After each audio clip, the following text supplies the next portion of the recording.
welcome to another podcast about movies with LJ and Courtney. I'm LJ. And I'm Courtney.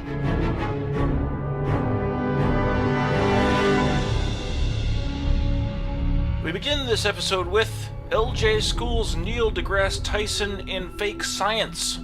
Ready for this? No. In honor of the absurd fake time travel science of Edge of Tomorrow, starring Tom Cruise and Emily Blunt, I thought we'd talk about a little bit of time travel fake science. Okay. Neil Degrasse Tyson recently was on HuffPost Live, and an 8-year-old called in, a young science and Terminator enthusiast, called in regarding Tyson's tweet, apparently, about how not only should Arnold Schwarzenegger have been naked, but he also should have been bald, since hair is dead, and nothing dead can go. Nothing dead will go. He may have us there, but the kid mentioned that how could that be true if there was a time travel machine? Wouldn't the machine have to go through as well? To which Tyson said, If in that world created for Terminator, if you want to go back in time with a time machine that you would use again, the time machine's not alive. So that would be a logical inconsistency with the program. but I say nay, this child has led you astray. There was no time machine that went with them. It was a one-way trip. We all know that. How are you supposed to get back? I can't. Nobody goes home. Therefore, I have schooled Neil Degrasse Tyson in fake science. Well, he only said if you wanted to take it with you. How dare you throw his words back at me? This is Neil Degrasse Tyson Punch-Out, the video game, and I just TKO'd him. Technical knockout. He's down. I win. Fatality. Is that in Punch-Out? No. That's Mortal Kombat. Alright, so why am I wrong? Why are you wrong? There is no time machine. The machine is a device that creates a vortex in which a person resides, but there is no machine with him. I think the greater problem you have in this scenario is, can you define the Arnold Schwarzenegger Terminator as alive? Well, that was the whole thing. They coded him in living tissue so Right. that the machine element could pass through. Something about the field generated by a living organism. Nothing dead will go. But this cyborg, if it's metal, Surrounded by living tissue. As long as the outside is living, what's inside doesn't matter. You can be dead inside, much like myself, and still travel back in time, so I'm good to go. Alright. These rules make no sense. What? How dare you? Did you see Edge of Tomorrow? No, I did not. Now, there's some rules that don't make no sense. I believe you. They're exactly vague enough for you to say, yeah, sure. The thing does the thing, and now it's the thing. So, time travel.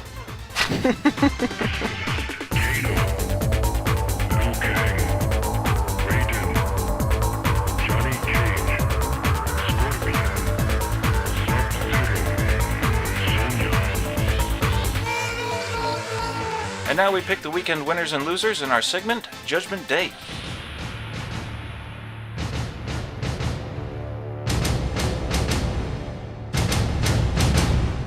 So last weekend, we were both so very, very wrong.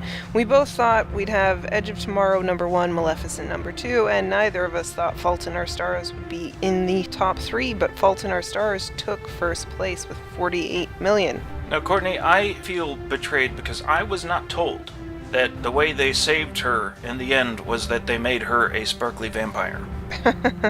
That's the only thing I can imagine happened that got us this result. I have no concept of who went to see this film. We do not have our finger on the pulse of the 14-year-old girl demographic. What was it? It was young women, but I don't know what age group this hit. I know Shailene Woodley is very popular among the 15 to Why? 24 age group because of that horrible show, Secret Life of American Teenager, something like that. I think that's what it's Okay. called. I'm out of touch, and that's understandable. What's your excuse?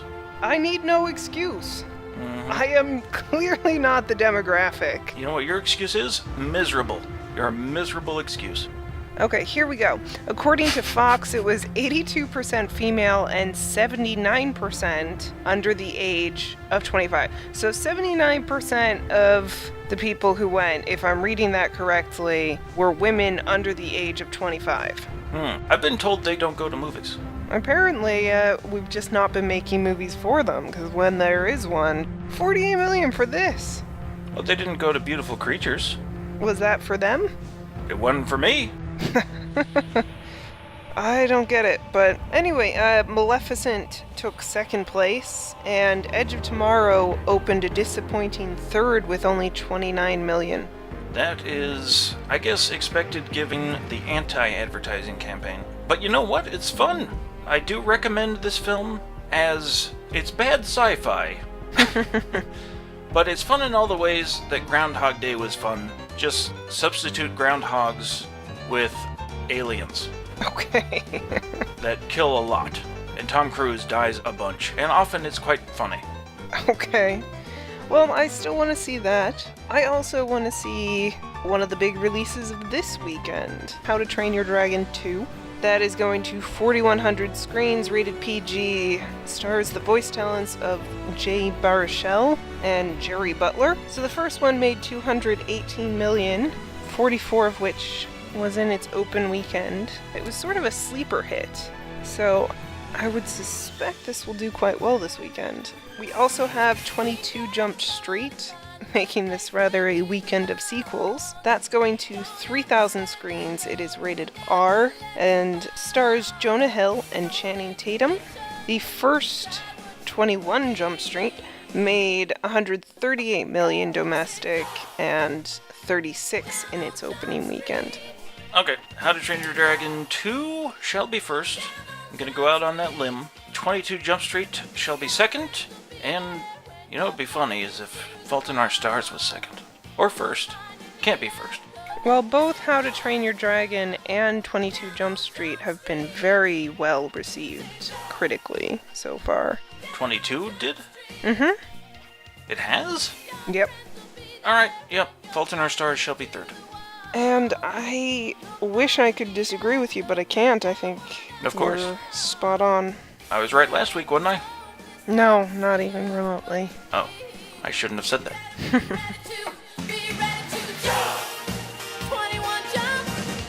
Alright, thanks for tuning in, everybody. You can subscribe to us on iTunes. And while you're in the iTunes Music Store, leave us a review. I command it.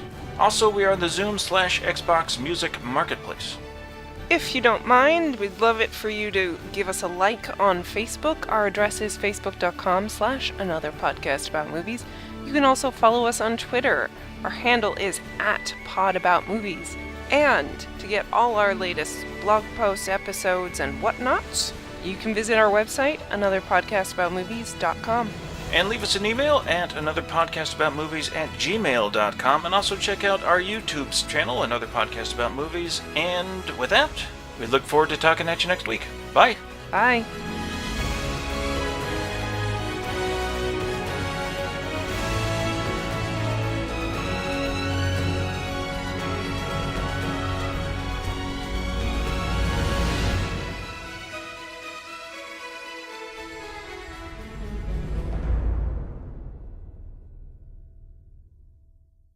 Why do people buy cards still? How is that still happening? Because it's more personal than sending an email. No, it isn't. Makes people feel special. Not me. I hate cards. Well, you're not human. I think we've established that. Mm-hmm. And I believe it's pronounced human. No, you are not a Ferengi either. What? But that's what Quark calls you guys. Right, 'cause he's a Ferengi. But you are not. Why is it okay for Ferengis to say that word? That's our word. You can't take that word. We're taking it back. Humans for life.